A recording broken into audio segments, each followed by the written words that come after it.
Екі әуес қой сүңгуір теңіз түбінде 30 метр тереңдікте жүзіп жүр. Бұл ерлі зайыптылар дуэті және олар аквалангпен жүзуге бөтен емес. Олар суда оңай қозғалады.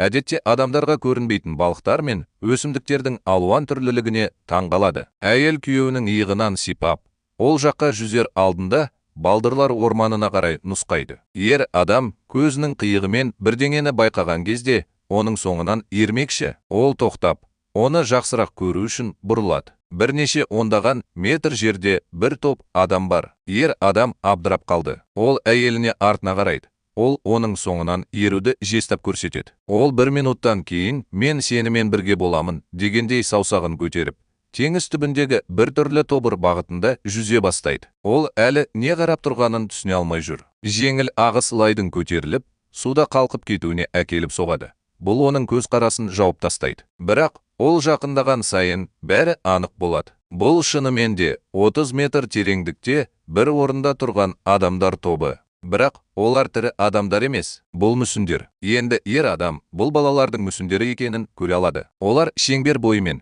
беттерін сыртқа қаратып тұрады және әрқайсысы қол ұстасып, қасында мүсіндері бар, үзілмейтін сақина жасайды. Ол оларды жақсырақ көру үшін жақынырақ жүзеді. Мүсіндер балдырлармен және басқа өсімдіктермен жабылған. Ол бұл оғаш өнер туындысын жасау кімге керек болғанын түсінбейді.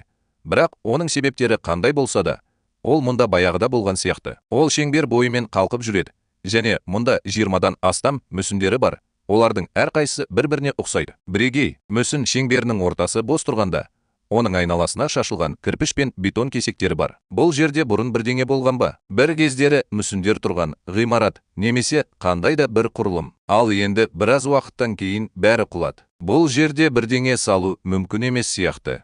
Ол әйелінің қасына қарайды, бірақ оны көрмейді. Ол теңіз балдырларының арасында болу керек. Ол қазірдің өзінде оның бағытына бет бұрғалы жатыр. Ол бір нәрсені байқады. Шеңбердің іші бос емес. Құмнан бірдеңе шығып жатыр. Ол жақсырақ көру үшін сақинаның үстінен жүзіп өтеді. Шеңберде және мүсіндерде бір нәрсе көмілгені сөзсіз. Енді ол бұл металл жәшікке ұқсайтын нәрсенің бұрышы екенін көрді. Ол жәшікке жақындап, қолын оған қарай тартады. Бірақ кенет тоқтап, жоғары қарайды. Әйел қалың орманнан ашық түсті қабығы бар балдырларды жүзіп шығады. Ол күйеуіне оның қаншалықты әдемі екенін көрсетуді күте алмайды. Ол жан-жағына қарайды. Бірақ ол еш жерде жоқ. Ол оның жүзіп бара жатқан бағытына қарап, өзі сияқты біртүрлі адамдар тобын байқайды. Оларға қарай жүзіп бара жатқанда, ол олардың жай ғана мүсіндер екенін тез түсінеді. Өте оғаш, бірақ соған қарамастан мүсіндер. Ол сондай ақ олардың айналасындағы қоқыстарды, сынған бетон кесектерін, кірпіштерді,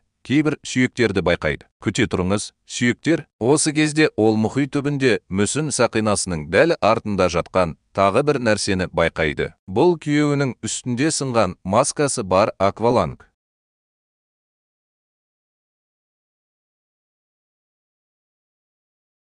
Сәлем, мен доктор Боппын және бұл CP1451. Ол сондай ақ су астындағы балалар шеңбері ретінде белгілі. CP1451 бұл өте оғаш және өлімге әкелетін қасиеттері бар металл мүсіндердің қалыптан тыс жиынтығына берілген белгі. 26 мүсін. Олардың барлығы бірегей және екепедеп белгіленген. 1451 біріншіден 26-ға дейін. Барлығы адам баласына ұқсайды. Бойы 1,32-ден 1,43 метрге дейін жетеді. Олар мұхит шығанағында теңіз түбінде орналасқан және шеңбер бойымен сыртқа қаратып, әрқайсысы ең жақын қолдарын ұстап, үзілмейтін сақина жасайды. Дегенмен, бұл мүсіндер қозғалмайды. Кем дегенде кейде және шын мәнінде оларда 3 түрлі қозғалыс күйі бар. Оларды CP Foundation 1-3 сынып сценарийлері деп атайды. Бірінші сценарий, бірінші сынып сценарийі қозғалыс мүлде анықталмаған кезде белгіленеді. Бұл мүсіндер уақытының көп бөлігін өткізетін жағдай. Мүсіннің шамалы қозғалысы анықталған кезде белгі екінші сыныпқа ауыстырылады. Бұл жағдайда олардың қолдарын баяу көтеріп, түсіріп жатқанын және сағат тіліне қарсы бағытта сәл бірге қозғалғанын көруге болады. Бұл сценарий кезінде мүсіннің аузынан көпіршіктер байқалды. CP-дің 1451-і үлкен нысан жақындаған кезде осылай әрекет ететінін көруге болады.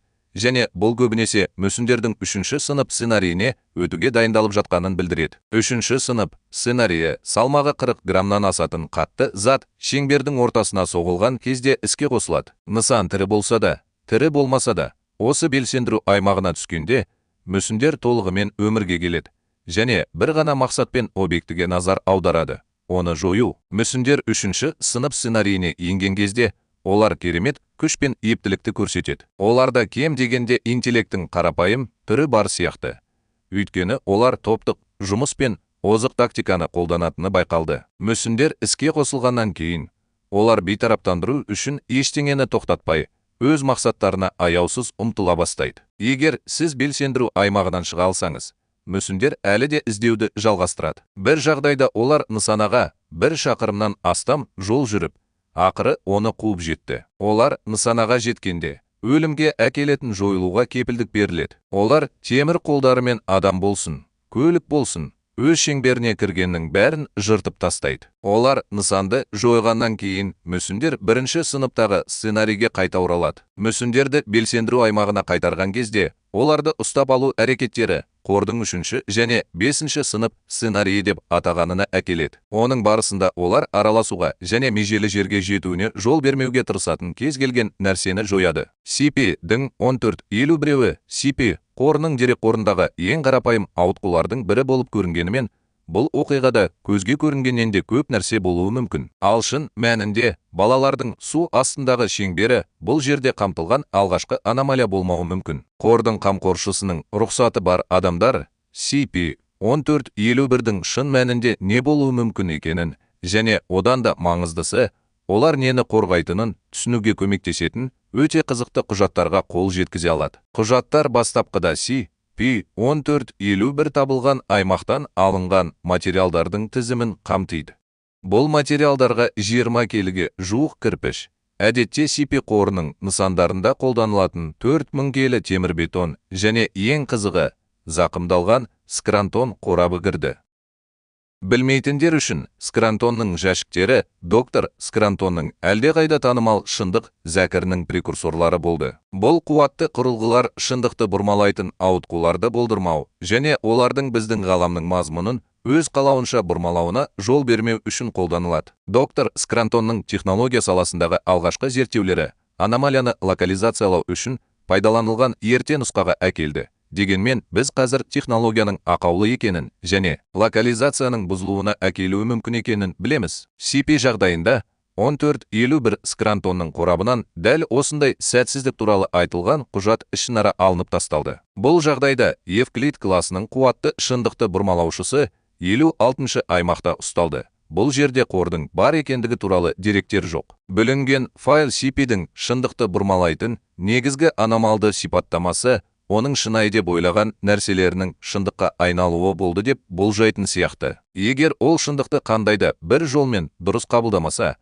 оның аномалды қабілеттері бұл қате түсініктің шындыққа айналуына себеп болар еді. Мысалы, аномалды ұйым оны ұстауға тағайындалған агентті бала деп атағаннан кейін, агент шынымен бала болу үшін әртүрлі физикалық және психикалық өзгерістерге ұшырау қаупіне ұшырады. Аномалия өзі ұстаудың әртүрлі аспектілерін араластырып, өзі ұстаудың тұжырымдамаларын араластыра бастаған болуы мүмкін. Оның торының металы мен бетоны. Агент, оны ұстауға қатысқан бала, SCP қорының өзі. Олардың барлығы шындықты бұрмалайтын аномалияның санасында шатасып, осылай араласып кеткен сияқты.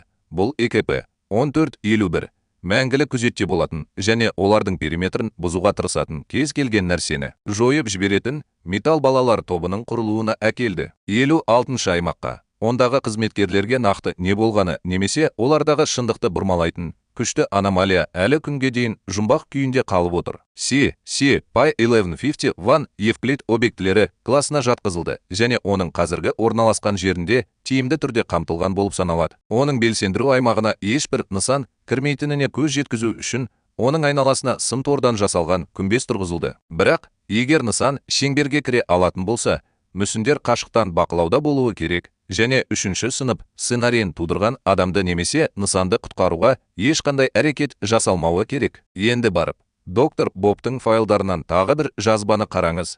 Мысалы, SCP 4975. Өз мақсаттарына тынымсыз ұмтылатын тағы бір аномалияға уақыт бітті. Және біз CP қорының құпия мұрағаттарын тереңірек зерттеп жатқанда, кез келген ауытқуларды жіберіп алмау үшін жазылғаныңызға және хабарландыруларды қосқаныңызға көз жеткізіңіз.